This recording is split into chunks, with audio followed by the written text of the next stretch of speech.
Ini yang paling saya takuti. Kita harus menghadapi ini, menyelesaikan semuanya, Ranggalawi. Sabar, Gusti. Tidak mungkin Ayahanda akan melakukan hal seperti itu. Mungkin... Tunggu sebentar. Kita tidak mungkin ikut campur urusan ini. Tidak mengerti sama sekali. Saya rela mati kalau Gusti sampai dipermalukan Ayahanda.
Selamat datang, Gusti Putri, cucu Narasingamurti menantu Sang Kartanegara.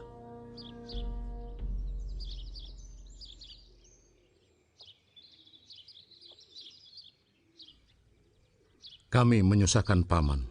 Tidak ada yang merasa disusahkan, Raden. Kita sama-sama abdi Sang Baginda. Silakan Raden beristirahat. Silakan, Gusti. Kami akan mengantarkan ke rumah peristirahatan.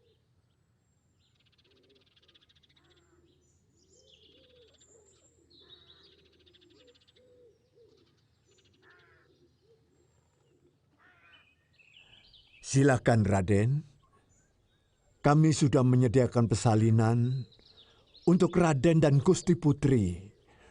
Juga semua pengikut setia Raden, termasuk anak saya. Sembah takzim hamba Ayahanda. Bangunlah, we. Ayah bangga atas kesetiaanmu kepada Singosari. Begitulah seharusnya seorang kesatria. Lawi banyak membantu saya. Sudah menjadi tugas setiap abdi negara. Lawe, ajak teman-temanmu ke balai tamu. Mereka juga perlu istirahat. Raden, nanti malam kami akan bertamu ke tempat Raden. Terima kasih.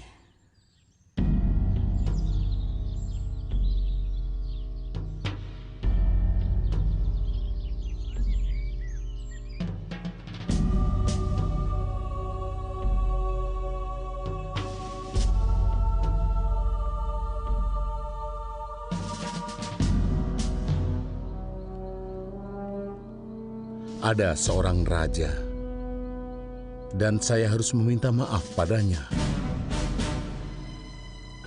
Apa pantas kami harus meminta maaf padanya? Iya, saya bisa mengerti perasaan Raden. Terlebih Gusti Tribuana yang telah menyaksikan sendiri bagaimana mereka membantai Sang Prabu serta membakar istananya. Tentu ini terasa sangat pahit. Iya,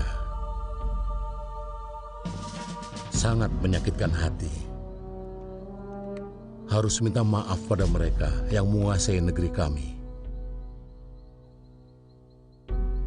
Raden masih menginginkan negeri itu kembali ke Trah Kertanegara? Jawab dengan jujur, Raden.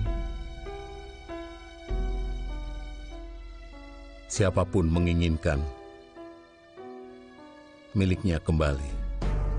Benar?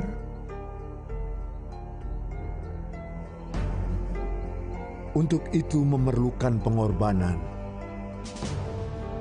Jer Basuki Mowobio. Dan pengorbanan itu adalah seluruh perasaan Raden.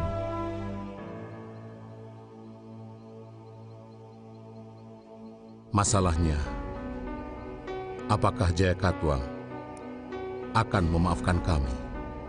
Sedangkan di sana ada raja yang sangat licik. Saya jamin, Jaya Katwang akan lebih menghormati saya daripada anaknya. Saya akan mengirimkan surat kepada Jaya Katwang tentang permintaan ampun Raden dan keniatan Raden untuk mengabdi.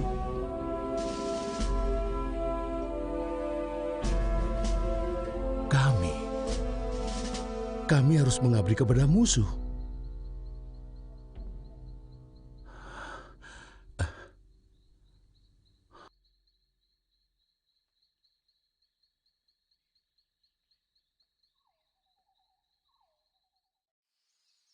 Apakah Jaya Katwang akan mengerti kita?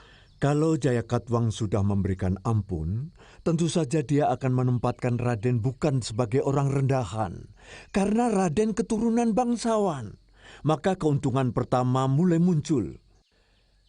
Paling tidak, Raden, keuntungan pertama ialah Gusti Tribuana akan mendapat berita tentang kerabatnya yang selamat.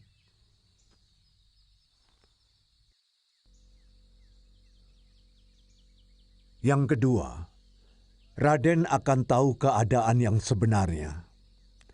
Siapa-siapa kerabat Singosari yang masih setia dan di mana mereka berada.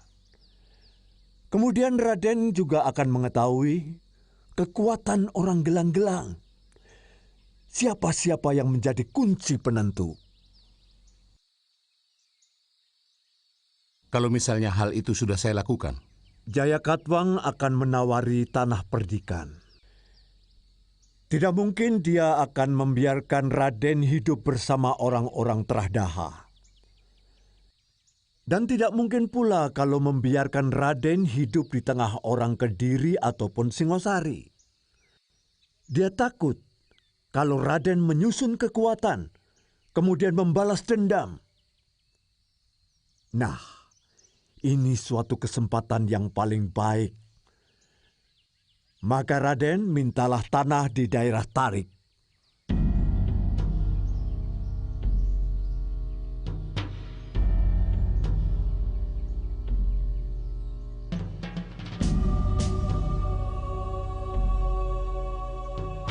Tanah di sana memang masih hutan. Tetapi jangan salah, daerah itu akan menjadi lahan yang sangat subur untuk pertanian. Dan yang lebih penting, daerah itu dekat dengan pemukiman orang Madura. Mereka adalah rakyat saya yang sangat patuh, Raden. Saya bisa mengerahkan tenaga mereka untuk membuka hutan. Itu kalau Raden berkenan.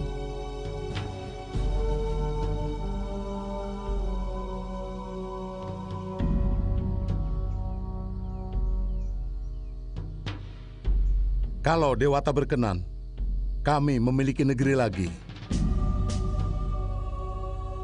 Maka saya berencana akan membelah Jawa menjadi 2. Dan separuh untukmu.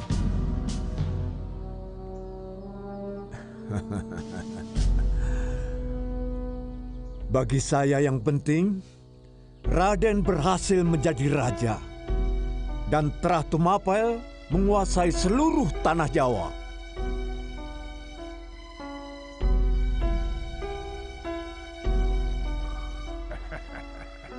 Kamu pikir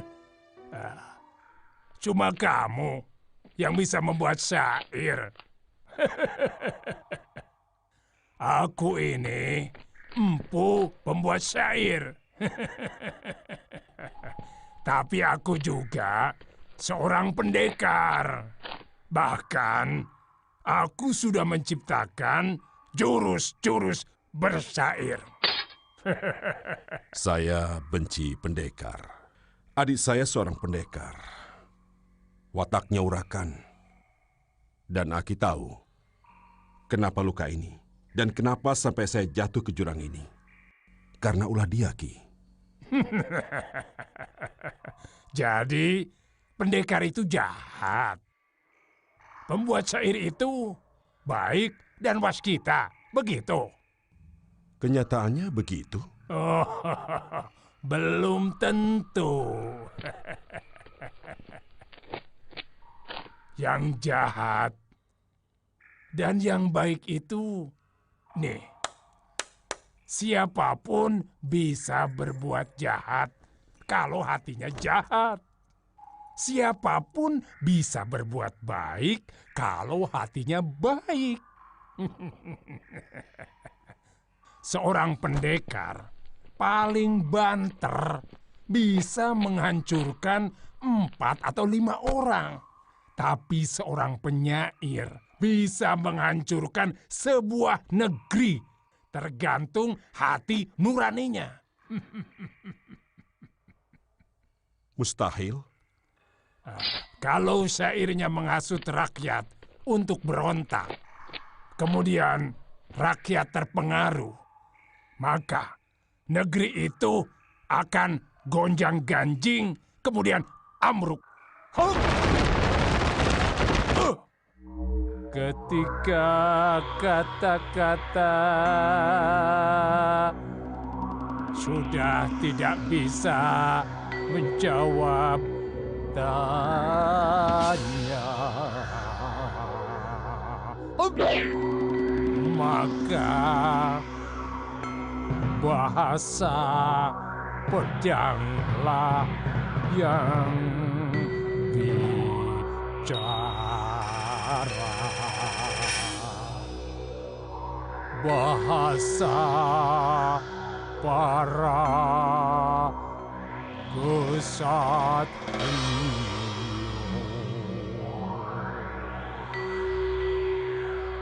Bumi menuntut sesaji darah manusia.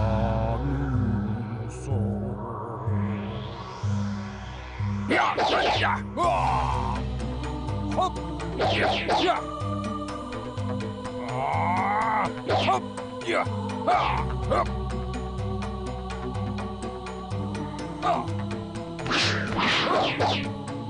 ya.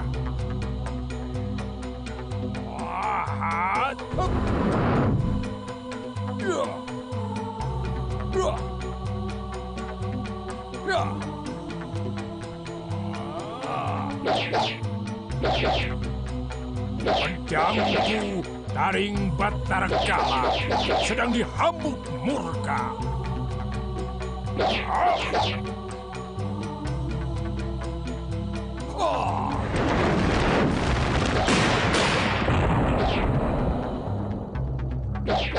Amarahnya menelan rembulan jadi gerhana. Bumi gelap pekat menangis air mata merah. Sebelah kilap pedang menusuk dunia. Ya!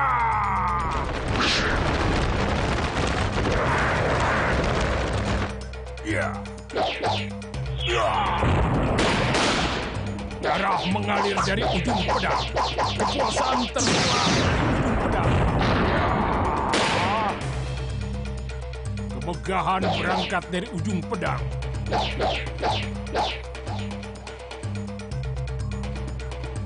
Sebagaimana derita juga tergelar dari ujung-ujung yang sama. Ya! Ya! Hop! Bagaimana dengan syairku? Syair Aki sangat mengerikan. Membuat bulu kuduk saya merinding. Begitu pula syair gombalmu yang selalu kamu bikin buat perempuan. Bulu kuduk mereka pun merinding. Untuk kemudian hatinya luluh lantah jatuh ke dalam pangkuanmu. Ya kan, gombal? Tapi pernahkah kamu terpengaruh oleh syairmu sendiri? Hah?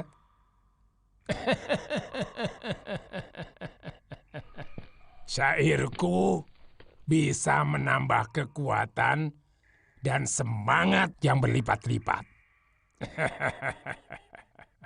Karena bukan sekedar syair.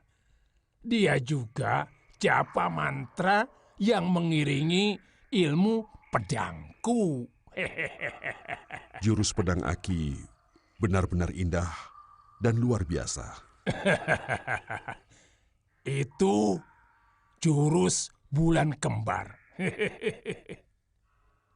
Semua pendekar dari Blambangan sampai Kediri akan lari terkentut-kentut bila mendengar jurus itu.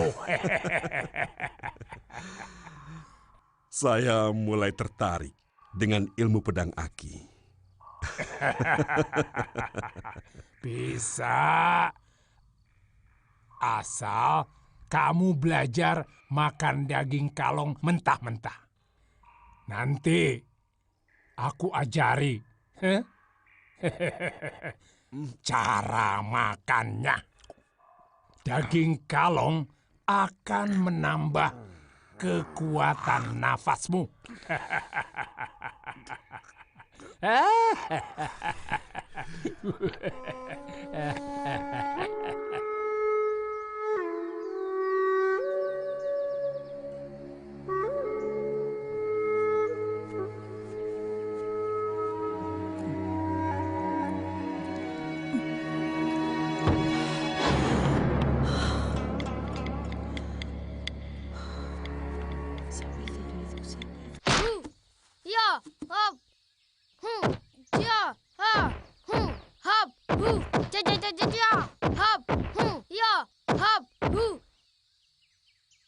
Paman, ada yang datang.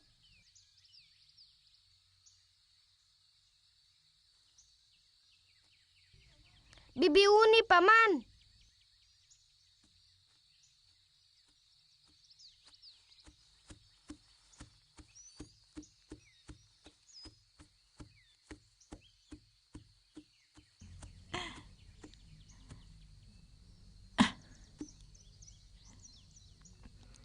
Panji? Iya, Bibi.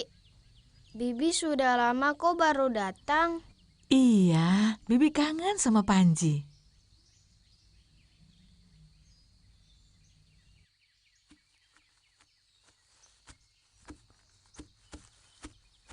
Ada berita apa, Sakauni? Sekarang tenaga saya sudah tidak diperlukan lagi. Apa sudah aman keadaan negeri ini? Keadaan sudah bisa diatasi. Kenapa kamu belum turun gunung? Tidak berniat menemukan Meisin?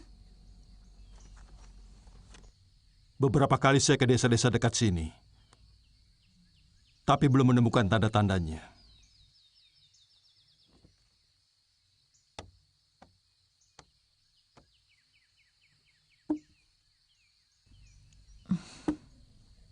Saya juga sering menyempatkan diri mencari sampai ke pelosok-pelosok kota raja. Namun tidak pernah ketemu. Kasihan anak itu. Dia harus menderita di negeri yang segalanya asing bagi dia. Saya berniat akan turun gunung. Paling tidak sampai Panji sudah menguasai beberapa jurus. Ya, supaya dia bisa mempertahankan diri. Ada berita yang bagi saya cukup aneh, Kamandanu. Saya mendengar menantu Prabu Kertanegara dengan 10 anak buahnya menyerahkan diri. Mereka digiring ke Kedaton Kediri. Sanggrama Wijaya? Tidak mungkin. Mana mungkin beliau melakukan itu? Beliau akan dihinakan dan dilecehkan. Saya sendiri hampir tidak percaya kalau Patih Kebu Mendarang tidak membenarkan hal itu. Habis sudah harapan negeri ini untuk bisa kembali bangkit melawan Wangsa dari Daha itu. Kamu sendiri orang mana? Ayahku seorang empu yang membuat senjata untuk prajurit Singosari. Artinya kamu juga orang Singosari. Ilmu kanuraganmu luar biasa. Kenapa kamu tidak pernah berpikir untuk membela negerimu sendiri? Saya bukan prajurit. Siapapun punya kewajiban membela negerinya. Bukan hanya tentara, bukan hanya pamong, semua. Kamu lihat sendiri, bagaimana Empu Tong Bajil, Dewi Sambi, atau Rambite dan seabrek pendekar gelang-gelang, semua membela negerinya untuk berjuang menaklukkan Singosari.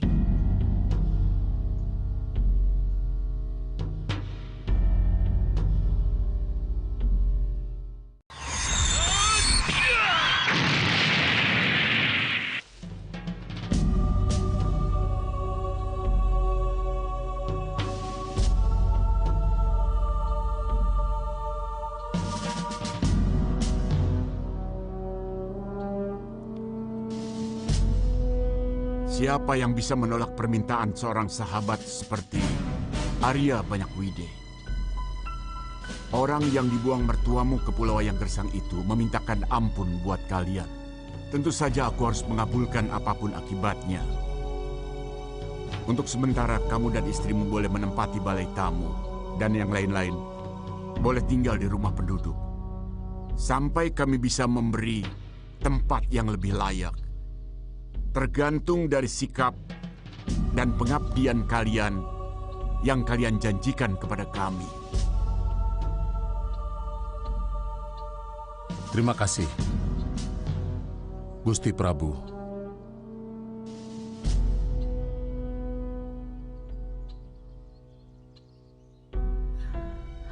Boleh saya menemui sanak kadang saya yang masih selamat? Tentu saja boleh. Putri Tribuana, saudara menantuku. Terima kasih, Gusti.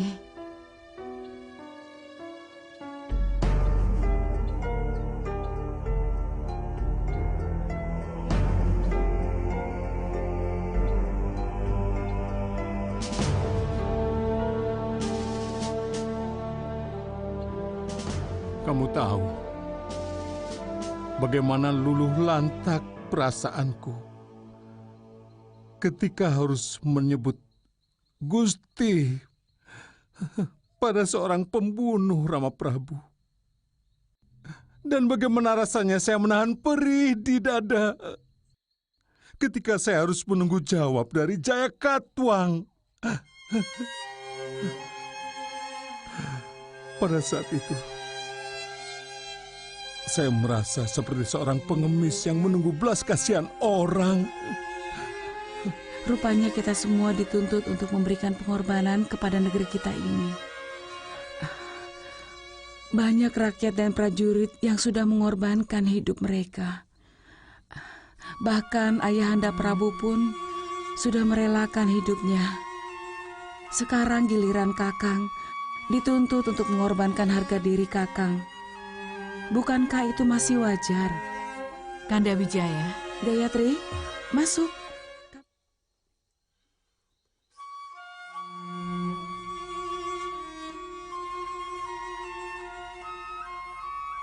Raja Patmi istriku, maafkan Kanda yang hanya sempat menyelamatkan Tribuana waktu mereka menyerbu kemari. Saya mencari-cari Kanda sampai akhirnya tertangkap pasukan gelang-gelang. Bagaimana perlakuan mereka kepada Dinda Dewi? Setelah saya mengatakan kepada mereka bahwa saya Dewi Gayatri, putri bungsu Rama Prabu, akhirnya mereka membawa saya kepada Prabu Jayakatwang. Terus terang, aku sangat sulit menolak permintaan Arya Wiraraja. Karena bagaimanapun juga, harus kita akui bahwa keberhasilan perjuangan kita itu tidak lepas dari urun saran Kakang Arya Banyakwide itu. Jadi, keputusanku tadi bukan tanpa pertimbangan.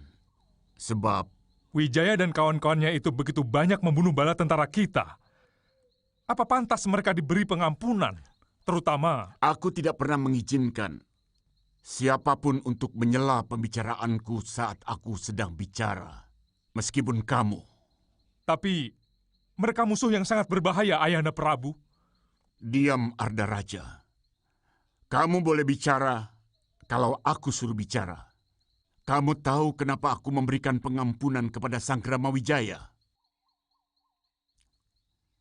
Karena aku melihat kesetiaannya pada negerinya. Sanggrama Wijaya punya sikap yang jelas, sikap seorang kesatria. Tidak seperti kamu, pengkhianat. Tapi Ayahanda Prabu, itu semua karena kecintaan hamba kepada Ayahanda dan juga gelang-gelang. Apakah kamu masih ingat pada saat aku menawarkan kejelasan dirimu? Apakah kamu di pihak gelang-gelang atau di pihak Singasari? Iya. Dan kamu tidak pernah mengatakan kejelasan dirimu. Padahal sikap seorang kesatria itu harus jelas. Tetapi kamu bahkan tega membukakan pintu gerbang untuk musuh mertuamu. Apa karena kamu gentar dengan pasukanku? Seandainya pasukanku yang kalah, barangkali kamu akan mati-matian membela pasukan mertuamu. Itu tidak benar, Ayahanda Prabu. Jauh hari sebelum pecah perang, hamba telah saling mengirimkan trik sandi kepada Paman Patih. Bukankah Ayahanda tersenyum ketika hamba berhasil membuka pintu gerbang utama ke Daton Singosari? Aku tersenyum sebagai panglima perang. Tapi bukan sebagai orang tuamu. Patih, kenapa kamu tidak katakan keterlibatan Arda Raja kepadaku? Tugas hamba memenangkan perang, Gusti Prabu. Apapun caranya. Tapi bagaimanapun juga, aku sadar kalau Sanggrama Wijaya akan menjadi duri di sini. Terutama kalau dia terlalu lama dekat dengan pusat pemerintahan. Secara halus, lebih baik Gusti Prabu tawarkan saja tanah perdikan padanya. Larang dia tinggal di Singosari. Bagaimana kalau mereka menghimpun kekuatan? Kalau di sini, dengan mudah bisa kita awasi gerak-gerik mereka. Siapa saja yang mereka hubungi. Itu benar, Raden. Tapi jangan lupa, kalau dia dijauhkan dari rakyat Singosari, maka dia akan jadi kucing jinak yang lucu. Dan tidak akan secuil pun membahayakan Gusti Prabu. Iya, alasan itu masuk akal. Tapi pendapat Arda Raja juga masuk akal. Bagaimana kita mengawasi gerak-gerik mereka kalau jauh dari kota raja? Gusti Prabu, saat ini kita memiliki ribuan telik sandi. Terutama di daerah-daerah di mana banyak bermukim penduduk asli Singosari dan juga di kota Raja Singosari sendiri.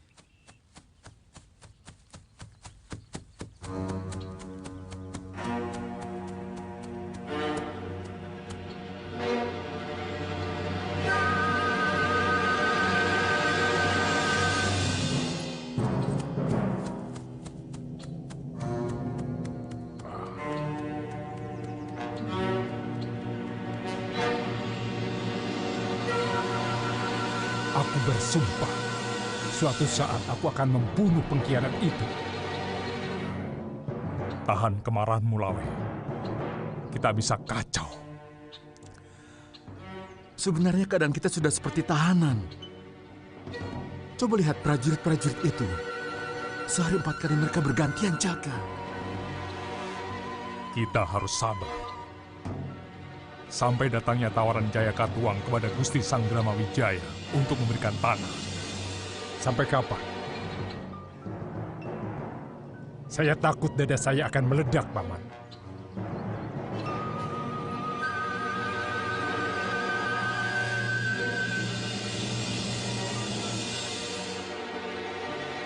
Kalau kamu tidak tahan, lebih baik di dalam rumah saja, Lawe. Bagaimanapun kita harus menyadari bahwa kita berada di dalam sarang mereka. Mudah-mudahan Gusti Sanggrama Wijaya bisa tetap menahan perasaannya. Saya yakin beliau pun memiliki persoalan yang sama. Dan jangan lupa, waktu masih sesama menantu Gusti Prabu pun, mereka sudah bermusuhan.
Maling! Maling! Pencuri! Wah!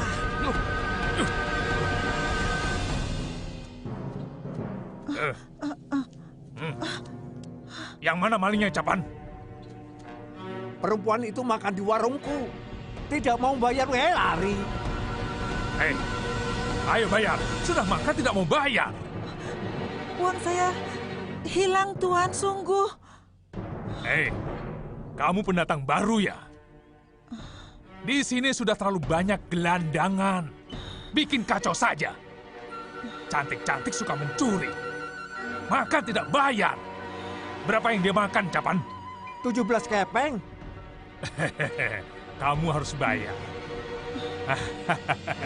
Saya pasti akan membayar. Tapi saya akan mencari uang saya dulu, mungkin jatuh. Kamu akan kuserahkan kepada tentara kerajaan. Asal kamu tahu, mereka jauh tidak punya hati daripada aku.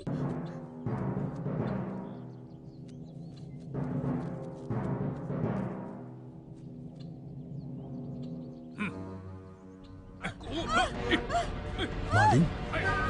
Iya, maling. Ayo!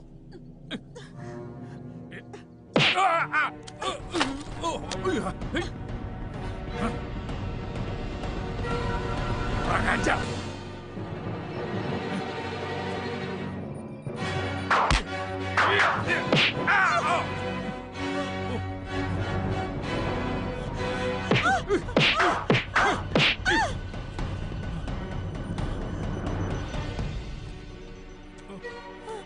Tuan, tolong maafkan saya, Tuan.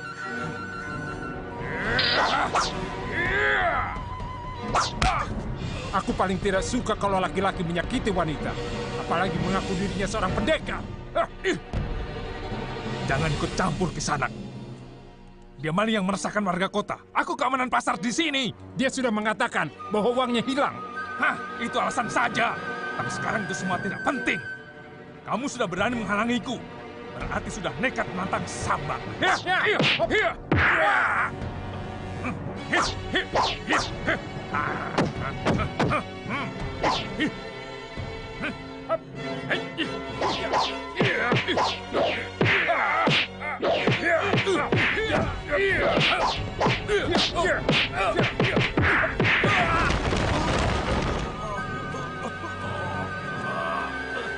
Sampit, ayo jalan. Iya.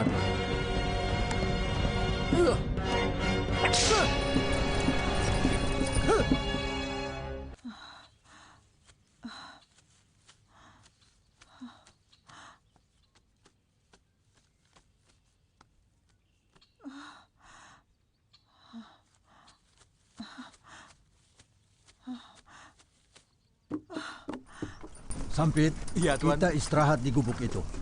Dan kita santap makanan yang kamu beli tadi.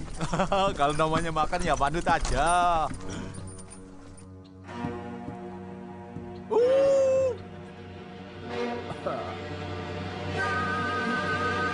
Iya.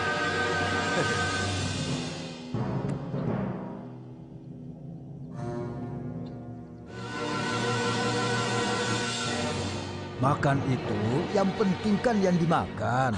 Iya, kalau tidak ada yang dimakan lah namanya masuk angin. Tapi itu namanya ya peribahasa. Maksudku bukan begitu loh, Pit. Sekarang ini banyak saudagar-saudagar muda yang makannya harus wah. Di warungnya mahal, padahal untungnya sangat kecil. Soalnya kan kalau makan di warung yang mewah, pelayannya cantik-cantik. Dan kelihatannya kan lebih terhormat. Tapi akibatnya kamu tahu? Tidak kenyang? Bukan. Modalnya cepat habis dan kembali menggerogoti harta orang tuanya. Akhirnya semua warisan itu ludes.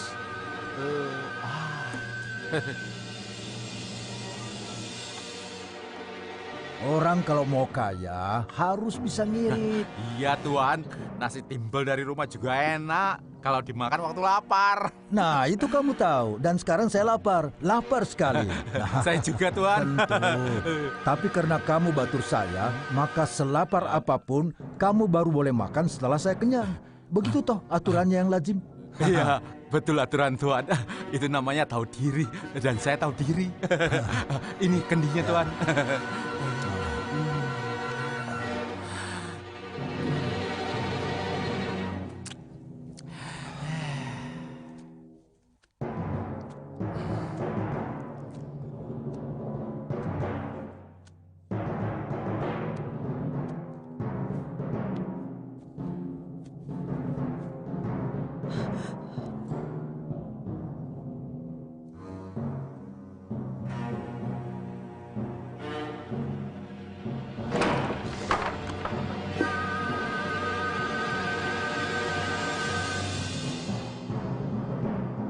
Maling, Tuan. Bukan, saya bukan maling, Tuan. Tuan, maling. Ini malingnya. Mana? Ini. Mana malingnya? Mana malingnya? Bukan. Tuan, sungguh saya bukan maling. Waktu saya mau bayar makan di warung, ternyata uang saya hilang, Tuan. Saya mau mencarinya, tapi tukang warung itu meneriaki saya maling. Kalau melihat potongan kamu, saya bisa percaya. Tapi kelihatannya kamu orang dari seberang. Siapa namamu? Roro Lamuri. Begini ya, Lamuri. Tuan, saya boleh makan sekarang? Saya belum selesai, Sampit. Kualat kamu nanti. Nasi dan urap yang masuk perut kamu tidak akan jadi daging, tapi jadi penyakit. Mau kamu? Enggak, Tuan. Begini. Kamu masih punya orang tua?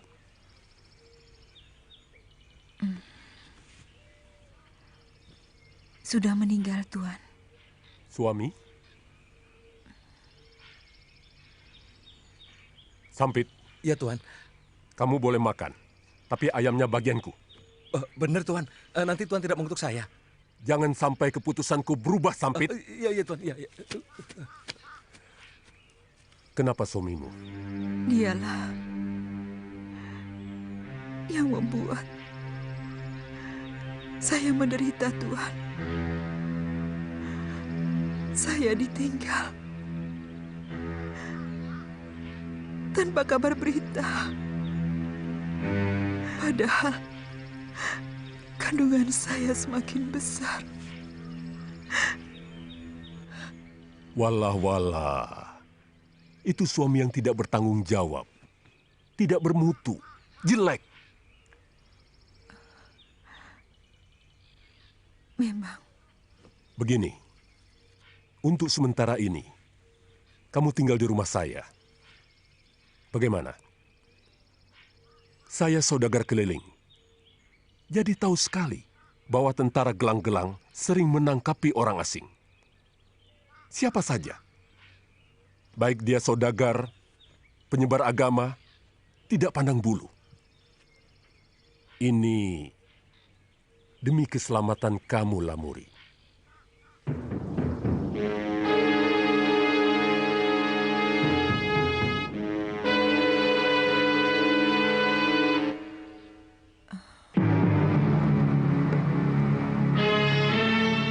Langkah-langkah yang dilakukan Prabu Jayakatwang itu biasa dilakukan oleh penguasa negeri yang menang. Biasanya, mereka membiarkan negeri taklukannya itu hancur. Dan melarang para pedagang untuk berniaga di sana. Siapa yang diberi kekuasaan di kota Raja Singosari, Gusti? Saya dengar, Mantri Segoro Winotan dan ribuan tentara untuk berjaga-jaga di sana. Rupanya mereka ketakutan kalau orang-orang kita di sana akan berontak. Saya kira bukan karena itu. Mereka di sana untuk mengarahkan agar saudagar mancanagari yang datang ke Singosari supaya berdagang ke kota Kediri. Sehingga Kediri menjadi hidup dan ramai. Karena kunci dari majunya sebuah negeri adalah perdagangan yang ramai. Sementara, Singosari pelan tapi pasti akan runtuh dengan sendirinya. Menjadi kota lama yang sepi. Benar-benar menyakitkan. Hukumnya selalu begitu. Tumapel menjadi sepi setelah ibu kota berpindah ke Singosari sekarang.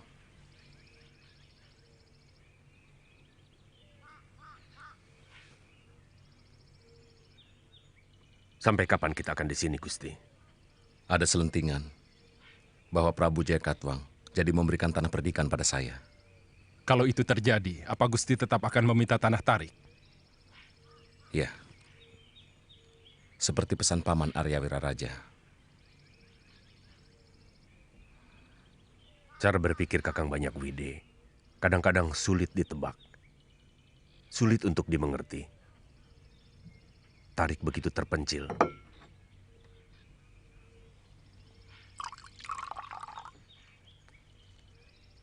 Itu sebabnya Ayahanda Prabu sampai menyingkirkan Paman Aryabara Raja ke Sumenep.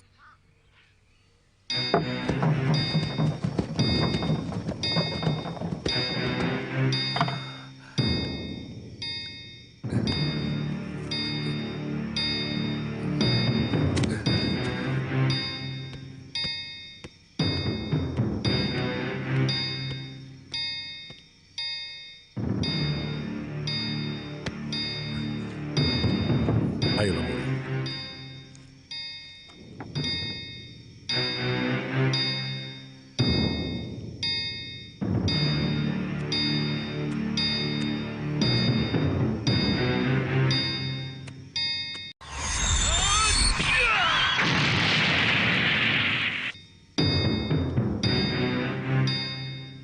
Nyi?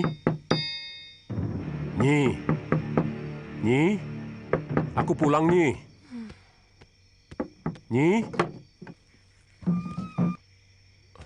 Waduh, Nyi. Tentara gelang-gelang bikin susah di mana-mana. Saya tidak tanya. Saya juga cuma memberitahu kok. Maksud Kakang, karena tentara itu, jadi Kakang pulang lebih larut? Iya. Bukannya karena main-main sama perempuan gendakanmu itu? Walah, kapan saya pernah punya gendakan? Saya itu kalau sudah niatnya dagang, ya dagang. Gendakan apa? Ngawur kamu. Yang benar. Ya, keuntungan hari ini lumayan, Nyi. Saya belikan kalung buatan Suwarna Bumi. Ada bekas tentara Singasari yang pernah ikut perang ke sana. Dan dia menjual kalungnya. Bagus kan? Pedagang sejati itu dalam keadaan apapun harus bisa selamat. Di zaman Gusti Prabu Kertanegara, kita dagang pangan. Karena kita tahu, Sang Prabu itu gila perang. Dan raja yang gila perang itu pasti tidak pernah mikir pangan rakyatnya. Beras sepi di pasaran, Nyi. Karena itu, Kakang dan para pedagang lainnya memborong beras dan menimbunnya di lumbung. Dan dijual setelah orang sulit sekali mencari beras di pasar, iya kan? Jadi pedagang ya memang harus begitu. Keuntungan zaman beras itu bisa membuat beli sawah. Sawahnya untuk siapa? Dan untuk kamu juga. Saya dengar orang-orang Singasari dipersulit oleh tentara gelang-gelang di Kediri. Iya. Banyak orang Singasari yang ngawur. Mereka langsung memusuhi penguasa gelang-gelang. Malah jadi ambiar sendiri. Tapi kalau suamimu ini tidak. Saya ajak pemimpinnya untuk ikut bareng-bareng. Menikmati keuntungan perdagangan kita. Beres toh? Nah, di Singasari, orang Kediri mana yang tidak kenal sama Wangsa Halemu? Kalau Kakang Wangsa Halemu, semua orang pasti kenal. Tapi siapa wanita yang Kakang bawa itu? Oh, mungkin kamu melihat perempuan yang bersama si Sampit itu. Saya menolong dia. Kasihan wanita itu. Dia sebatang kara. Dan ditinggal oleh suaminya yang tidak bertanggung jawab. Tumben Kakang punya hati nurani. Kasihan. Biasanya pedagang seperti Kakang kan cuma menghitung untung rugi. Pasti Kakang melihat ada keuntungan pada perempuan itu. Pasti dia cantik. Saya kurang begitu memperhatikan. Omonganmu semakin ngawur saja. Bagaimana begitu kurang memperhatikan? Orang Kakang tahu semua nasib dia sampai sekecil-kecilnya kok. Nyi.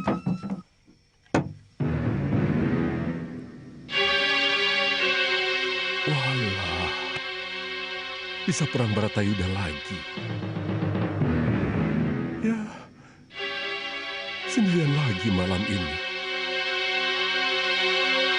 Ya.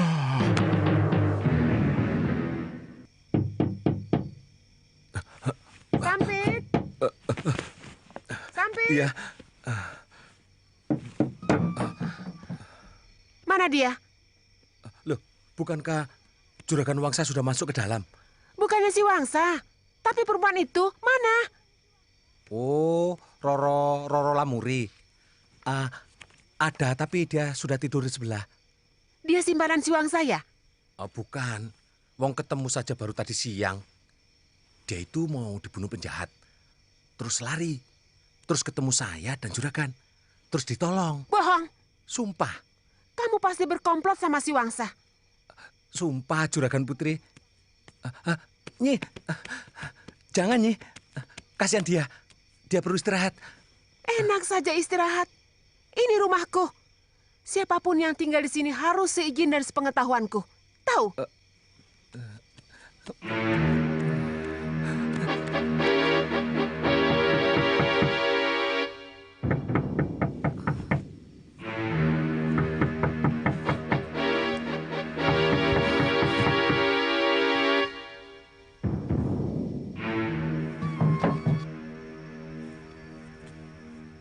Siapa kamu? Tinggal di rumahku tanpa minta izin kepadaku.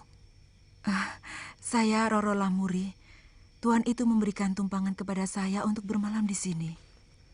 Kamu sudah kenal baik dengan si gendut itu ya? Tidak, Nyi. Baru tadi kami bertemu. Saya sedang mencari suami saya. Rumah saya jauh sekali dari sini. Kamu kan perempuan. Kenapa keluyuran jauh-jauh sampai ke Singasari ini? Siapa tahu suami saya mencari pekerjaan di kota raja ini. Baik, sementara kamu boleh tinggal di rumahku. Tapi di dunia ini tidak ada yang cuma-cuma. Kamu harus membantu pekerjaanku. Tentunya bangunnya harus pagi. Lebih pagi dari aku. Mengerti?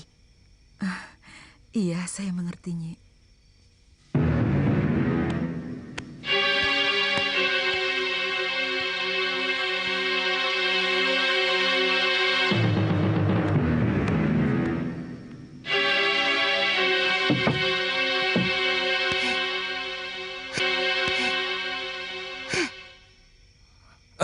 Gusti Putri. Tolong awasi dia. Ya. Zaman sekarang ini banyak orang yang pura-pura menderita. Tapi nanti kalau kita tolong, malah dia nyolong. Dan yang lebih penting, laporkan padaku kalau Kakang Wangsa main mata sama dia. Ya? Oh, pasti Gusti Putri, pasti.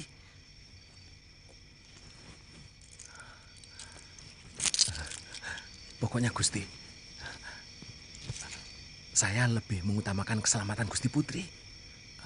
Tapi kalau misalnya terjadi apa-apa dengan laporan saya, jangan bilang saya yang lapor.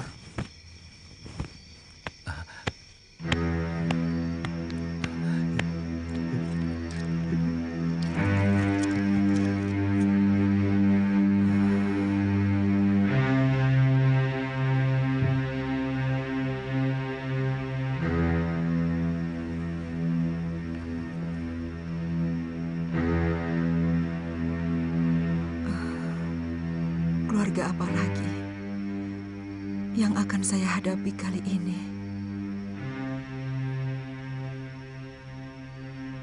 Kakak Loh, rasanya begitu gelap hidup saya ini, Kak.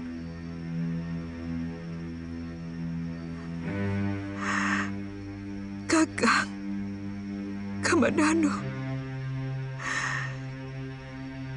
di mana kau, Kakang?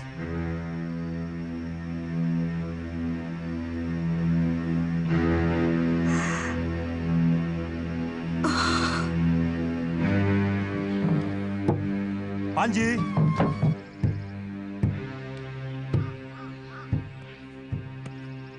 Panji.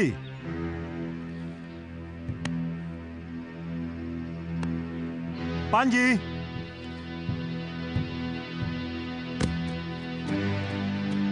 Panji. Panji.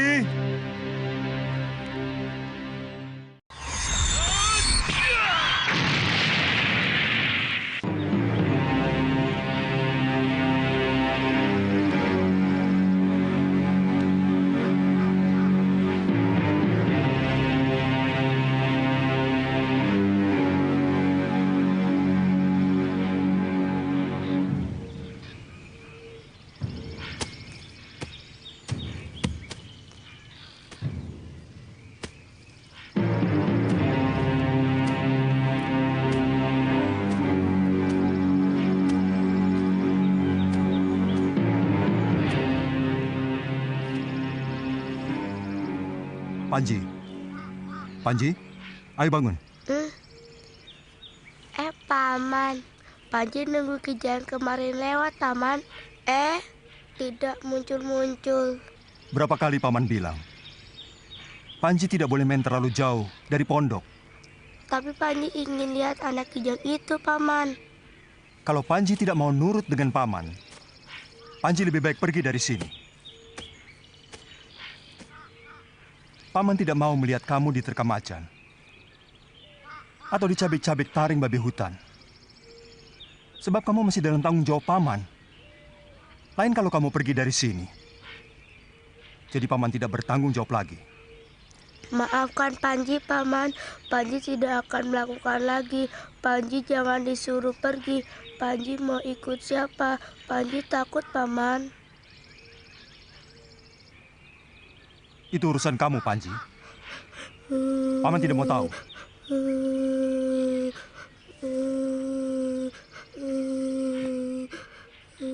Diam!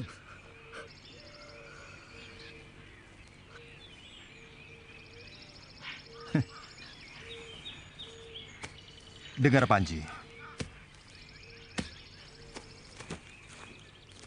Lelaki hanya boleh menangis dengan hatinya, tapi tidak dengan air matanya.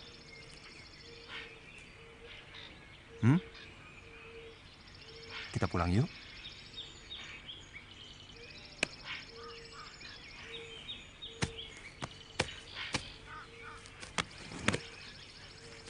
Panji tahu kenapa Paman marah? Tidak. Karena Paman melihat Panji sudah tidak pernah latihan silat lagi. Panji lebih suka bermain. Padahal ilmu silat itu sangat penting bagi seorang lelaki. Apa Panji ingin jadi orang yang selalu dilecehkan dan diperbudak oleh orang lain? Tidak, Paman. Makanya, Panji harus rajin latihan. Biar nanti bisa seperti Paman.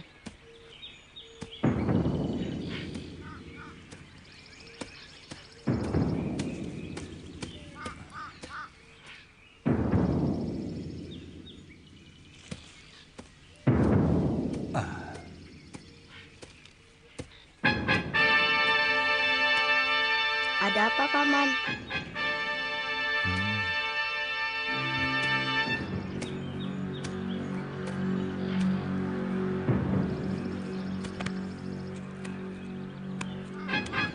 Kamu tunggu di dalam. Paman ada urusan sebentar. Cepat.